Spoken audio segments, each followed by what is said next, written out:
ഇപ്പോൾ തന്നെ താഴെ കമന്റിൽ എഴുതുവാൻ ഒട്ടും തന്നെ മടി കാണിക്കേണ്ടതില്ല കേട്ടോ. നിങ്ങൾക്ക് ഇതേപോലെയുള്ള അനുഭവങ്ങൾ ഉണ്ടായിട്ടുണ്ട് എങ്കിൽ അതും താഴെ കുറിച്ച് കൊള്ളുക. നമുക്ക് വായിക്കാലോ ആർക്കൊക്കെ ഇത്തരത്തിലുള്ള പ്രശ്നങ്ങൾ ഉണ്ടായിട്ടുണ്ട് എന്ന്.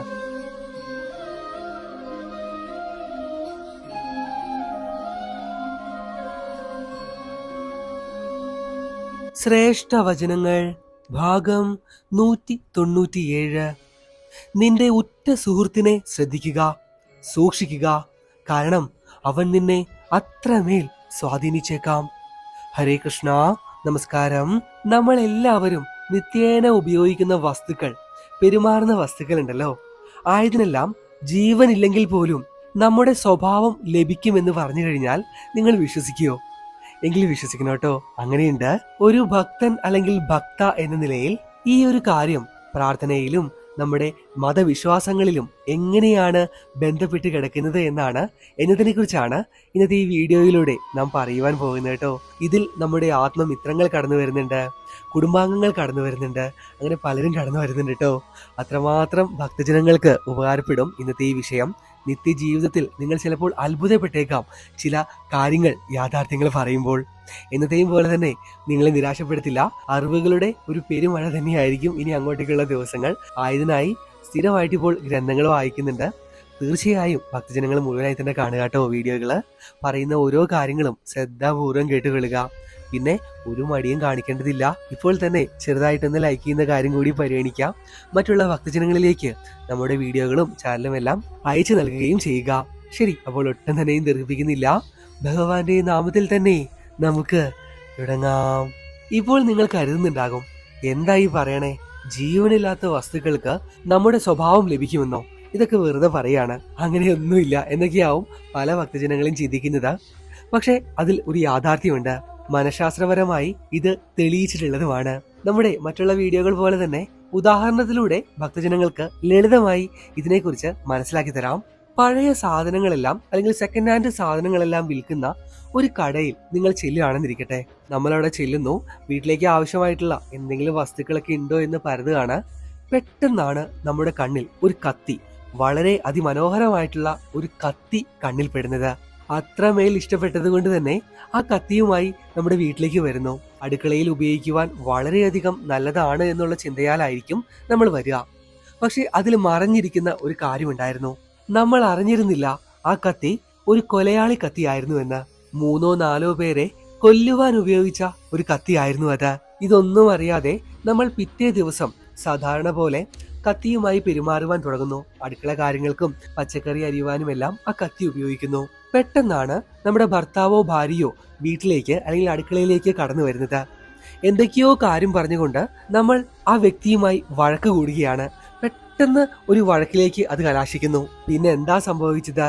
മുന്നും പിന്നും നോക്കാതെ ഈ കത്തിയെടുത്ത് ആ വ്യക്തിയെ നമ്മൾ ആക്രമിക്കുവാനായി തുടങ്ങുകയും ചെയ്യുന്നു. ഈ കാര്യം ശരിക്കും ശാസ്ത്രീയപരമായി തെളിയിച്ചിട്ടുള്ളതാണ്. കാരണം ആ കത്തി ഉപയോഗിച്ച് മുന്നേ കൊലപാതകങ്ങളെല്ലാം ചെയ്ത വ്യക്തിയുടെ സ്വഭാവ സവിശേഷതകൾ തീർച്ചയായും ആ വസ്തുവിൽ ഉണ്ടാകുവാനുള്ള സാധ്യതകൾ ഏറെ ആയതിനാലാണ് ഇത്തരത്തിലുള്ള ഒരു അക്രമത്തിലേക്ക് ആ വ്യക്തി അല്ലെങ്കിൽ നമ്മൾ കടന്നു പോകുവാനുള്ള സാധ്യതകൾ ഏറെ ആയത്. ഭഗവാനോടുള്ള പ്രാർത്ഥനയുമായി ബന്ധപ്പെട്ട നമ്മുടെ പണ്ടത്തെ പല വീഡിയോകളിലും ഈ ഒരു കാര്യത്തെക്കുറിച്ച് നാം പറഞ്ഞിട്ടുള്ളതാണ്. നമ്മുടെ ഈ കൊച്ചു ഭൂമിയിലുള്ള എല്ലാ വസ്തുക്കളുമായും നമ്മൾ ബന്ധപ്പെട്ട് കിടക്കുന്നു. അതിപ്പോൾ ജീവനുള്ളതോ ഇല്ലാത്തതോ അങ്ങനെ ഒന്നുമില്ല, പരസ്പരം എല്ലാം കണക്റ്റഡ് ആണ്, അല്ലെങ്കിൽ ബന്ധപ്പെട്ട് കിടക്കുന്നതാണ്. ഈ ഒരു ഉദാഹരണം അല്ലെങ്കിൽ ഈ ഒരു ആശയം ഇവിടെ ഞങ്ങളുടെ ഏറ്റവും പ്രിയപ്പെട്ട ഭക്തജനങ്ങളോട് പറയുവാനുള്ള കാരണം എന്താണെന്ന് വെച്ച് കഴിഞ്ഞാൽ, പല സ്ഥലങ്ങളിലും നാം പോകാറുണ്ടാകും. ബന്ധുക്കളുടെ അടുത്ത്, സുഹൃത്തുക്കളുടെ അടുത്ത്, അങ്ങനെ പലയിടത്തും പോകാറുണ്ടാകും. അവിടെ കാണുന്ന ചില വസ്തുക്കൾ ചിലപ്പോൾ നമുക്ക് ഇഷ്ടപ്പെടാം. ആയത് കണ്ട് നമുക്ക് ഇഷ്ടപ്പെട്ടുവെന്ന് അവിടെയുള്ളവർക്ക് മനസ്സിലായി കഴിയുമ്പോൾ നമ്മളോടുള്ള സ്നേഹത്തിന്റെ പുറത്ത് അവർ പല വസ്തുക്കളും നമുക്ക് സമ്മാനിച്ചേക്കാം. ആ വസ്തുക്കൾ തന്നെയായിരിക്കും അത് നമുക്ക് സമ്മാനിക്കുക. പക്ഷേ ഒരു കാര്യം നിങ്ങൾ മനസ്സിലാക്കേണ്ടത്, ആ വസ്തു ഇരിക്കുന്ന വീട് എപ്രകാരമുള്ളതാണ് എന്ന് എപ്പോഴും വിലയിരുത്തുന്നത് നല്ലതാണ്. കൂടെ എപ്പോഴും അലമ്പും ലഹളയും ഒച്ചപ്പാടും ഒക്കെയുള്ള ഒരു വീടാണ് അതെങ്കിൽ ചിലപ്പോൾ ആ വസ്തുവിലേക്കും ഈ പറഞ്ഞ സ്വഭാവങ്ങളെല്ലാം കടന്നു വരുവാനുള്ള സാധ്യതകൾ ഏറെയാണ്. ഇനി അതല്ല, വളരെ ആത്മാർത്ഥമായി തുറന്നു പറയുകയാണ് എങ്കിൽ എപ്പോഴും വിട്ടുമാറാത്ത രോഗങ്ങളുള്ള വ്യക്തികൾ താമസിക്കുന്ന ഒരു വീടാണ് ഇതെങ്കിൽ പോലും ഈ പറഞ്ഞവയും കൂടെ വരുവാനുള്ള സാധ്യതകൾ ഏറെയാണ്. ഇനി പ്രധാനമായിട്ട് മറ്റൊരു കാര്യം കൂടി പറയുവാനുണ്ട്. അവിടെയുള്ള വ്യക്തികളെല്ലാം വളരെയധികം സാമ്പത്തികപരമായ നഷ്ടങ്ങളും അല്ലെങ്കിൽ സാമ്പത്തിക ബുദ്ധിമുട്ടുകൾ അനുഭവപ്പെടുന്ന വീടാണ് അല്ലെങ്കിൽ ഗ്രഹമാണ് എങ്കിൽ പോലും ഈ പറഞ്ഞവ ആ വസ്തുക്കളിലും പ്രതിഫലിക്കുവാനുള്ള സാധ്യതകൾ ഏറെയാണ്.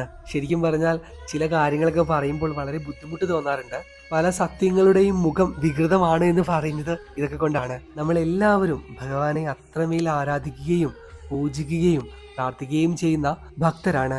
ഇന്നേ വരെ ഒരു പ്രശ്നങ്ങളും ഇല്ലാതെ ഭഗവാനെ ആരാധിച്ചുകൊണ്ട് നല്ല രീതിയിൽ മുന്നോട്ട് പോകുന്ന ഗ്രഹങ്ങളിൽ വളരെ പെട്ടെന്നായിരിക്കും സാമ്പത്തിക ബുദ്ധിമുട്ടുകൾ, രോഗങ്ങൾ അല്ലെങ്കിൽ ലഹളകൾ, കുടുംബ കലഹങ്ങളൊക്കെ ഉണ്ടാവുക. ഇതിൻ്റെ കാരണങ്ങൾ തേടി ഒരുപാട് നമ്മൾ അലയാറുണ്ട്. എൻ്റെ ഭഗവാനെ, എത്രത്തോളം ഞാൻ നിന്നെ സ്നേഹിക്കുന്നു, ആരാധിക്കുന്നു, വിശ്വസിക്കുന്നു, എന്നും നിനക്ക് വേണ്ടി ഞാൻ തിരികൊളുത്തിയിട്ടേ ഉള്ളൂ, പ്രാർത്ഥിച്ചിട്ടേ ഉള്ളൂ.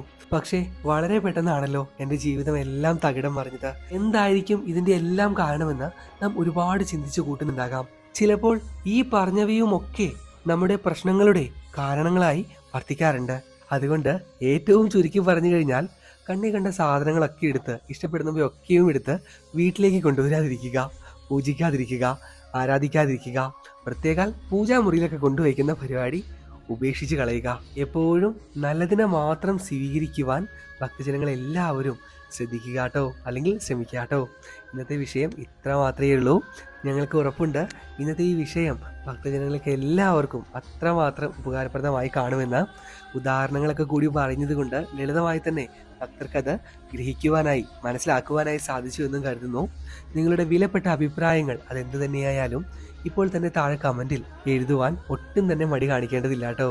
നിങ്ങൾക്ക് ഇതേപോലെയുള്ള അനുഭവങ്ങൾ ഉണ്ടായിട്ടുണ്ട് എങ്കിൽ അതും താഴെ കുറിച്ച് കൊള്ളുക. നമുക്ക് വായിക്കാലോ ആർക്കൊക്കെ ഇത്തരത്തിലുള്ള പ്രശ്നങ്ങൾ ഉണ്ടായിട്ടുണ്ട് എന്ന്. മാത്രമല്ല, നിങ്ങൾക്ക് ഇനി അനുഭവങ്ങളൊന്നും ഇല്ലാച്ചാൽ ഭഗവാന്റെ നാമങ്ങളും താഴെ എഴുതാവുന്നതാണ് കേട്ടോ. ഇനി അവസാനമായി ഇന്നത്തെ ഈ വീഡിയോ സ്പോൺസർ ചെയ്ത വ്യക്തിയെക്കുറിച്ചാണ് പറയുവാനുള്ളത്. ഉണ്ണികൃഷ്ണൻ എന്നാണ് അദ്ദേഹത്തിൻ്റെ നാമധേയം. സ്വദേശം തിരുവനന്തപുരമാണ്. എന്തായാലും എന്താഗ്രഹം വൃത്തിയാണോ ഇന്നത്തെ ഈ വീഡിയോ അദ്ദേഹത്തിനും കുടുംബത്തിനും സ്പോൺസർ ചെയ്യുവാനുള്ള മനസ്സുണ്ടായിട്ടുള്ളത്. എത്രയും പെട്ടെന്ന് തന്നെ ആ കാര്യം സാധിക്കട്ടെ എന്നും ഉണ്ണികൃഷ്ണൻ അങ്കിളിനും കുടുംബത്തിനും എല്ലാവിധ അനുഗ്രഹങ്ങളും ഭഗവാൻ നൽകട്ടെ എന്നും ഈ വേളയിൽ പ്രാർത്ഥിക്കുകയാണ്. 10 വരിക്കുള്ള നാരായണീയം അർത്ഥസഹിതമുള്ള ഗ്രന്ഥമാണ് ഇന്നത്തെ ഈ വീഡിയോയിലൂടെ ഉണ്ണികൃഷ്ണൻ അങ്കിള് സ്പോൺസർ ചെയ്തിട്ടുള്ളത്. ആ വലിയ മനസ്സിന് നന്ദി. ശരി, അപ്പോൾ വേറെ ഒന്നുമില്ല കേട്ടോ. ഇതേപോലെ നിങ്ങൾക്കും ഭഗവാന്റെ ഗ്രന്ഥങ്ങൾ അല്ലെങ്കിൽ വീഡിയോകളൊക്കെ സ്പോൺസർ ചെയ്യാവുന്നതാണ്. താഴെ കമൻറ്റിൽ സ്പോൺസറിങ്ങുമായിട്ട് ബന്ധപ്പെട്ട വിശദ വിവരങ്ങൾ അറിയുവാൻ ഒരു നമ്പർ കൊടുത്തിട്ടുണ്ട്. അതിലേക്ക് ഒരു മെസ്സേജ് അയച്ചു കഴിഞ്ഞാൽ വിശദ വിവരങ്ങൾ അവർ പറഞ്ഞു തരുന്നതായിരിക്കും. ശരി, ഇപ്പോൾ വേറെ ഒന്നുമില്ല. എത്രയും പെട്ടെന്ന് തന്നെ അടുത്ത ക്ഷേത്ര വീഡിയോകളും കൂടുതലായിട്ടും ഇതേപോലെയുള്ള അറിവുകളൊക്കെ ആയിട്ട് നമുക്ക് കാണാം.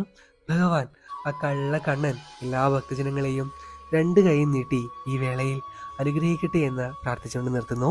കാണാം, പകലാം. നന്ദി, നമസ്കാരം.